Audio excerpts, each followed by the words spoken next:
People don't, agents don't want to drive. So use that as, to your advantage. I would say go outside of the main metro area. Go to the extended parts where maybe there's lower penetration rate. Penetration rate, again, without I don't want to confuse agents. Penetration rate is the percentage of people in any given market with that are on a Medicare Advantage plan. So I would do that. Do you have any thoughts on that? I had a flashback to 2013, and I remember that's actually the advice that you gave me. It was my first year in the business, and I was getting into my first AEP, and you said, "Hey, are you willing to drive? Are you willing to write business outside of San Antonio?"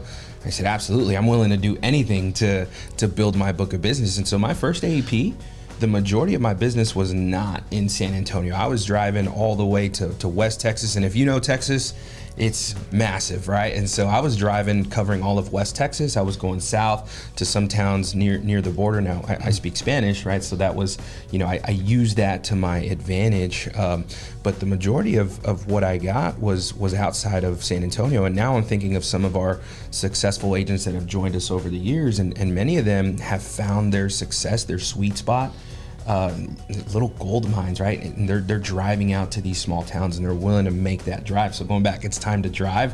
When you said that, I was like, ooh, I had a flashback to 2013, but it works. I'm here telling you that this strategy works. Yeah, I would say that our largest producer during AEP, that's always been his strategy. He's been doing this longer than I have, and his strategy has always been to go where everybody, where there's not already a bunch of competition.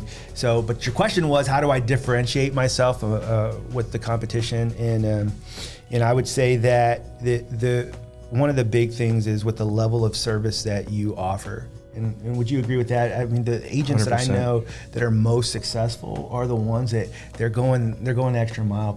Helping people qualify for Medicaid, for extra help for the prescription drug coverage. They're doing all of these extras, and they're putting that client first. And they're not just people who are trying to enroll people, but they're going to be there for their clients long after the sale.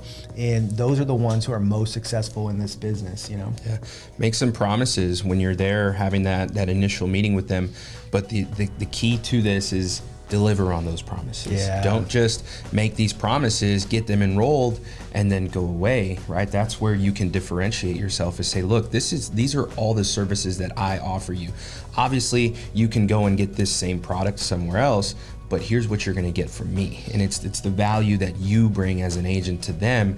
And in your conversation with them at the table, or if you're enrolling over the phone, say, these are all the things that I'm going to do with you. Look at all these extra benefits that you've got. I'm going to make sure that I'm going to check in with you 3 months from now and make sure that you're using that over-the-counter benefit, to make sure that you're taking advantage of your dental benefits, that you've gone and gotten your glasses. I'm going to be here to remind you, and I can even help you set that appointment, especially if you're newer to this business.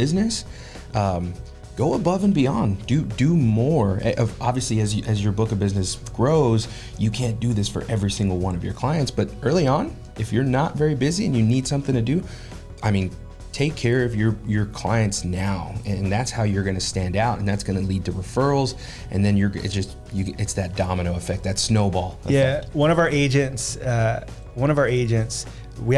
one we interviewed recently, Natalie, I was watching a training video that she and I recorded a couple years ago, and she said, you either have, in sales, you either have a lot of time or a lot of money.